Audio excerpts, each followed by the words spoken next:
ಅದೇ ಯೂಶಲಿ ನಾವು ತುಂಬ ಅಮ್ಮನ ಇಮೋಷನ್ ಸಿನಿಮಾಗಳನ್ನ ಜಾಸ್ತಿ ನೋಡಿದ್ದೀವಿ, ತಂದೆ ಇಮೋಷನ್ ಸಿನಿಮಾ ತುಂಬ ಕಡಿಮೆ ಬಂದಿರೋದು. ಆ್ಯಂಡ್ ಸರ್ ಹೇಳ್ದಂಗೆ ಎಷ್ಟೊಂದು ಸ್ಟೋರೀಸಲ್ಲಿ ಎಷ್ಟೊಂದು ಪರಿಸ್ಥಿತಿಗಳು ಅವ್ರು ಹೇಳುವಂಥ ರೀತಿಗಳು ಬೇರೆ ಇರುತ್ತೆ. ಆ್ಯಂಡ್ ಫಾದರ್ ಡೆಫಿನೆಟ್ಲಿ ಕೃಷ್ಣ ಅವರು ಇವಾಗ ಸ್ಪೀಚ್ ಕೊಡಬೇಕಾದ್ರೆ ಹೇಳಿದ್ರು, ಎಂಡಿಂಗಲ್ಲಿ ನನಗೆ ಇದು ಮಾಡೋಕ್ಕಾಗತ್ತಾ ಅಂತ ಅನಿಸ್ತು, ಆಗತ್ತಾ ಅಂತ ನಂಗೆ ಅನಿಸ್ತಿತ್ತು ಅಂದ್ರಲ್ಲ, ನನಗೂ ಹಂಗೆ ಅನಿಸಿದ್ದು. ಅಂದರೆ ಎಂಡಿಂಗ್ ಎಷ್ಟು ಚೆನ್ನಾಗಿದೆ ಅಂದರೆ, ಎಷ್ಟು ಡಿಬೇಟಬಲ್ ಆಗಿದೆ ಅಂತಂದರೆ, ನನಗೂ ಈ ಸಿನಿಮಾ ತಗೊಳ್ಳೋದಕ್ಕೆ one of the main reason climax ಆಗಿತ್ತು.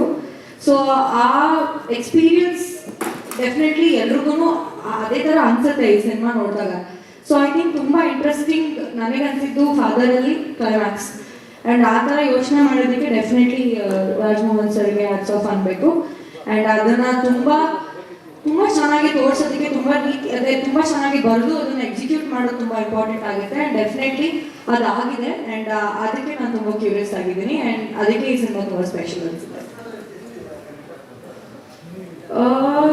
ಪರ್ಸನಲ್ ಲೈಫ್ ಅಂದರೆ ನನಗೆ ಆ ಥರ ಸಿಚುವೇಶನ್ ಬಂದಿಲ್ಲ, ಬಟ್ ತುಂಬ ಜನಕ್ಕೆ ಆ ಥರ ಸಿಚುವೇಶನ್ ಬರ್ಬೋದು ಆ್ಯಂಡ್ ಕನೆಕ್ಟ್ ಆಗ್ಬೋದು ಅಂತ ಅನ್ಸುತ್ತೆ.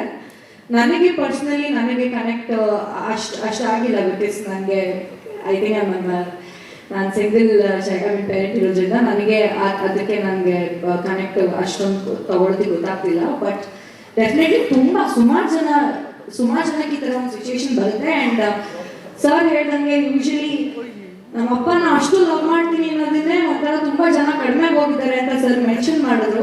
ಆ್ಯಂಡ್ ಈ ಸಿನಿಮಾ ನೋಡಿದಾಗ ತುಂಬ ಜನಕ್ಕೆ ತಂದೆ ವ್ಯಾಲ್ಯೂ, ತಂದೆ ಪ್ರೀತಿ, ತಂದೆ ಇಲ್ಲ ಅಂತಂದ್ರೆ ಏನೇನು ಕಷ್ಟ ಆಗ್ಬೋದು ಅನ್ನೋದನ್ನ ಈ ಸಿನಿಮಾ ತೋರಿಸ್ಕೊಡುತ್ತೆ. ಅದಂತೂ 100% ಆಗುತ್ತೆ.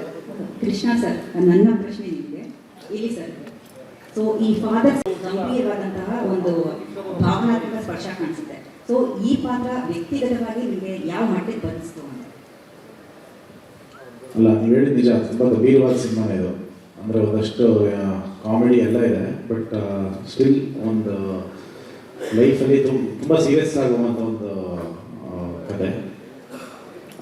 ಇನ್ಫ್ಯಾಕ್ಟ್ ಅಲ್ಲಿ ಕೆಲವೊಂದು ಸಿಚುವೇಶನ್ ಕ್ಲೈಮ್ಯಾಕ್ಸಲ್ಲಿ ನಡೆಯುವಂಥ ವಿಷಯಗಳು ತುಂಬ ಡಿಬೇಟಬಲ್ ಆಗಿರುತ್ತೆ. ಅಂದರೆ ಜನ ನೋಡಿದ್ಮೇಲೆ ಅಲ್ಲಿರೋಂಥದ್ದು ಅಂದರೆ ಕತೆ ಕೇಳಿದ್ಮೇಲೆ ನನಗೆ ಹೇಳಿದ್ನ ಸ್ವಲ್ಪ ಜರ್ಕೊಡ್ಬಿಟ್ಟು ಇದು ಹಿಂಗಿದೆಯಲ್ಲ, ಇದನ್ನು ಮಾಡ್ಬೋದಾ ಅಂತೆಲ್ಲ ಯೋಚನೆ ಮಾಡಿದಾಗ ಆ ಥರ ಸಿಚುವೇಶನ್ ಬಂದು ಏನು ಮಾಡ್ತೀರಾ ಅಂತ ಒಂದು ಅಷ್ಟು ಜನ ಕೇಳಿದ್ದೆ.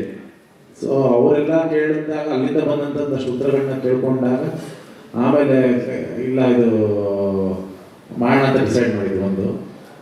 ಆಮೇಲೆ ಇವ್ರಿಗೆ ಹೇಳಿದೆ ಅದನ್ನು ಕ್ಲೈಮ್ಯಾಕ್ಸ್ನ ಸ್ವಲ್ಪ ನಂಗೆ ಡೈಜೆಷನ್ ಆಗ್ತಾಯಿಲ್ಲ ಸರ್, ನಂಗೆ ಇದೆಯಲ್ಲ ಅಂತ. ರಾಜ್ಮೋಹನ್ ಸರ್ ಚೇಂಜ್ ಮಾಡ್ಬಿಡ್ತೀನಿ ಸರ್, ಚೇಂಜ್ ಮಾಡ್ಬಿಟ್ಟು ಅದೇ ಕತೆ ಅದನ್ನು ಚೇಂಜ್ ಮಾಡಿದ್ರೆ ಕತೆ ಮಜಾ ಹೋಗ್ಬಿಡುತ್ತೆ, ಬೇಡ ಹಿಂಗಿದೆ ಹಂಗೆ ಇರಲಿ, ಸರಿ ಮಾಡೋಣ ಅಂತ ಹಂಗೆ ಡಿಸೈಡ್ ಆಗಿದೆ. ಸೊ ಅದೇನು ಅಂತ ನನಗೆ ಹೇಳೋಕ್ಕಾಗ್ತಿಲ್ಲ, ಅದು ನೀವು ಚಿತ್ರ ನೋಡೋದೇ ಗೊತ್ತಾಗುತ್ತೆ.